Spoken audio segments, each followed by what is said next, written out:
آپ نے سنا ہوگا حضور نے سورہ رحمان کے بارے میں فرمایا ہے، سورۃ الرحمن عروس القرآن.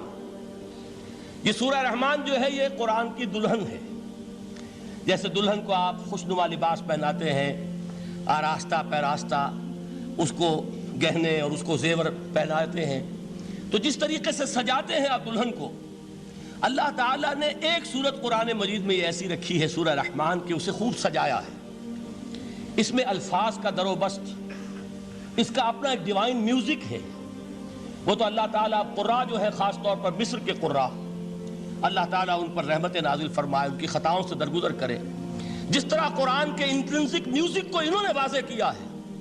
واقعہ یہ ہے کہ اگر یہ لوگ نہ ہوتے، شیخ عبد الباسط محمد عبد الصمد، شیخ محمود خلیل الحصری، یہ لوگ کہ جنہوں نے قرآن کے اس غنا، میوزک، یہ لفظ جو ہے آپ حیران نہ ہو کہ میں یہ کوئی شاید توہین کر رہا ہوں قرآن کی، حضور نے یہ لفظ استعمال کیا ہے. تغنو، اس قرآن کو اچھی سے اچھی خوشلحانی کے ساتھ پڑھو. من لم یتغن بالقرآن فلیس منا، جو قرآن کو بہتر سے بہتر انداز میں، اچھی سے اچھی آواز میں، خوشلحانی کے ساتھ پڑھنے کی کوشش نہیں کرتا، وہ ہم میں سے نہیں ہے. بلکہ ایک مرتبہ حضور رات کے وقت آپ گشت پر تھے اپنے ساتھیوں کے حالات معلوم کرنے کے لیے. حضرت ابو موسیٰ اشعری رضی اللہ تعالیٰ عنہ ایک صحابی ہیں، ان کے گھر کے پاس سے گزر ہوا. وہ رات کو تہجد پڑھ رہے تھے، کھڑے ہوئے کیف کے عالم میں قرآن تلاوت کر رہے ہیں. حضور کو بہت پسند آئی ان کی قرات، کافی دیر تک وہاں کھڑے سنتے رہے. اب انہیں کیا پتا کون سن رہا ہے. بالکل اسی طرح سمجھ لیجئے ایک بات یاد آئی ہے. حضور فرماتے ہیں کہ جس طرح کان لگا کر اللہ قرآن کو سنتا ہے، کسی چیز کو نہیں سنتا. ہمیں نظر نہیں آتا نا، ہمیں معلوم نہیں ہے. ہم قرآن پڑھ رہے ہیں تو سننے والا کون ہے؟ سب سے زیادہ کان لگا کر خود اللہ. یہاں اس لیے مجھے یاد آیا کہ ابو موسیٰ اشعری کو کیا پتا تھا کہ کون سن رہا ہے. وہ اپنی کیفیت میں نماز میں تہجد میں قرآن کی تلاوت کر رہے تھے. اور ظاہر بات ہے ان کے گھر ایکڑوں میں بنے ہوئے نہیں تھے، ایک ایک کمرہ، ایک ایک کوئی حجرہ، ایسے ہی تو گھر تھے نا صحابہ کے. لہذا حضور پاس سے گزرے، آواز آئی، کافی دیر سنتے رہے. اس کے بعد آپ تشریف لے گئے. صبح فجر میں ملاقات ہوئی تو حضور نے تحسین کے انداز میں فرمایا، یا ابا موسیٰ انک قد اوتیت مزمارا من مزامیر آل داؤد. اے ابو موسیٰ، تمہیں تو آل داؤد کے سازوں میں سے ایک ساز اللہ نے عطا فرما دیا ہے. جس طرح حضرت داؤد، لہن داؤدی مشہور ہے کہ جب وہ پچھلے پہر رات کو حمد کے ترانے الاپتے تھے، قرآن میں ہے کہ پرندے شامل ہو جاتے تھے ساتھ، اور پہاڑ وجد میں آتے تھے، پہاڑ بھی ان کے ساتھ شریک ہوتے تھے. تو جس طرح کا اللہ نے ان کو لہن عطا فرمایا تھا، حضور نے تحسین کے انداز میں فرمایا ہے ابو موسیٰ اشعری، اللہ نے تمہیں بھی آل داؤد کے سازوں میں سے ایک ساز عطا فرمایا. بہرحال قرآن مجید کا جو یہ میوزک ہے، قرآن کے الفاظ کا جو حسن ہے، جہاں تک حسن معنوی ہے وہ تو ہر لفظ میں ہے، لیکن یہ حسن ظاہری، حسن صوتی، حسن لفظی، یہ اپنے کلائمیکس پر آپ کو نظر آئے گا سورہ رحمان میں.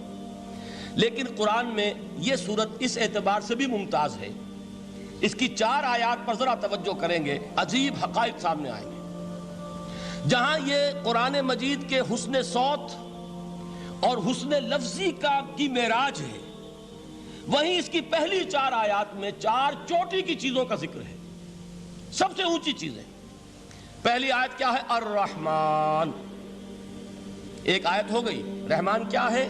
اللہ کا نام ہے. کبھی آپ نے غور کیا اللہ کے ناموں میں سب سے پیارا نام کون سا ہوگا؟ رحمان. کیوں؟ اس کا مادہ کیا ہے؟ رحمت. ہمیں سب سے بڑھ کر جس چیز کی ضرورت ہے وہ کیا ہے؟ رحمت خداوندی. نام اچھی طرح سن لیجئے اس حضور کے قول کو. حضور فرماتے کوئی شخص جنت میں مجرد اپنے عمل کی بنیاد پر داخل نہیں ہو سکے گا جب تک کہ رحمت خداوندی دستگیری نہ کرے. کسی صحابی نے بڑی ہمت اور جرأت کا ثبوت دیا کہ پوچھ لیا، کیا حضور آپ بھی؟ جب آپ نے فرمایا کوئی شخص داخل نہیں ہو سکتا جنت میں محض اپنے عمل کی بنیاد پر جب تک کہ رحمت خداوندی جو ہے وہ دستگیری نہ فرمائے. پوچھا گیا کیا آپ بھی؟ آپ نے فرمایا ہاں میں بھی. آپ انداز کیجئے کہ اگر محمد الرسول اللہ بھی رحمت خداوندی کے ضرورت مند ہوں تو تاب دیگراں چہ رسد، ہماری تو سب سے بڑی ضرورت رحمت خداوندی ہے. اب یہ رحمت جو ہے قرآن مجید میں اللہ تعالیٰ کی یہ شان 2 الفاظ کے ذریعے سے آتی ہے، رحیم اور رحمان. اور کوئی مادہ نہیں ہے جس سے 2 نام بنتے ہوں اللہ کے. لیکن یہ مادہ ہے واحد رحمت کا کہ جس سے رحمان بھی ہے رحیم بھی ہے۔ رحیم صفت مشبہ ہے، رحمت دائم ہو جائے گی، مستقل ہوگی تو رحیم کہیں گے۔ اور رحمان، اس میں رحمت کی ہے وہ شان ہے کہ جیسے ٹھاٹھے مارتا ہوا سمندر ہو، ہیجان کی کیفیت، طوفانی کیفیت، رحمت خداوندی کا طوفانی جوش، وہ ہے رحمان۔ آپ تو رہتے اس علاقے میں ہیں، آپ کو معلوم ہے عرب اگر بھوکا مرا جا رہا ہو تو کیا کہے گا؟ انا جوعان۔ پیاسا مرا جا رہا ہو انا عطشان۔ بہت غضبناک ہوگا غضبان، غضبان آصفہ قرآن میں آیا ہے، بہت غضبناک۔ رحمان جس کی رحمت جو ہے جوش میں ہے، ٹھاٹھے مارتے ہوئے سمندر کے مانند۔ تو یہ اللہ تعالیٰ کے ناموں میں سب سے پیارا نام۔ اب آگے چلیے، الرحمن علم القرآن، رحمان نے قرآن سکھایا۔ رحمت خداوندی کا سب سے بڑا مظہر، رحمان کی رحمانیت کا سب سے بڑا مظہر قرآن ہے۔ ان میں جو منطقی ربط ہے اس کو سمجھتے جائیے۔ اچھا آپ یہ سوچئے، جو علم بھی انسان کو حاصل ہوا وہ کس نے دیا؟ اللہ نے۔ سائنس کا علم کس نے دیا؟ اللہ نے۔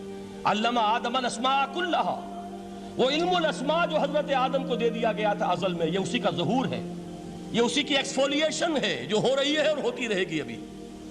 اور دوسرے علم ہے وہ کس نے دی؟ اللہ نے دی۔ لا یحیطون بشیء من علمہ الا بما شاء، مخلوق میں سے کوئی اللہ کے علم میں سے کسی شے کا احاطہ نہیں کر سکتا مگر وہ جتنا اللہ دینا چاہے۔ لیکن یہ کہ تمام علوم میں چوٹی کا علم قرآن۔ نوٹ کرتے جائیے، اب چوٹی کی چیزیں جمع کیجئے۔ اللہ کے ناموں میں چوٹی کا نام رحمان، اللہ نے جو کچھ انسان کو سکھایا اس میں چوٹی کا علم قرآن۔ خلق الانسان، انسان کو پیدا فرمایا۔ سوال یہ کہ حیوانات کو کس نے پیدا فرمایا؟ آسمان کس نے پیدا کیے؟ زمین کس نے پیدا کی؟ فرشتے کس نے پیدا کیے؟ کیا مطلب خلق الانسان؟ اس کی تمام مخلوقات میں اس کا کلائمیکس، اس کی تخلیق کی معراج، اس کے تخلیق کا نقطہ عروج انسان ہے۔ یہ ہے کہ جو مسجود ملائک بنا ہے۔ وَلَقَدْ كَرَّمْنَا بَنِي آدَمَ وَحَمَلْنَاهُمْ فِي الْبَرِّ وَالْبَحْرِ وَرَزَقْنَاهُمْ مِنَ الطَّيِّبَاتِ وَفَضَّلْنَاهُمْ عَلَى كَثِيرٍ مِّمَّنْ خَلَقْنَا تَفْضِيلًا۔ تو تخلیق میں سب سے اونچی تخلیق انسان کی، علموں میں سب سے اونچا علم قرآن کا، اللہ کے ناموں میں سب سے اونچا نام رحمان۔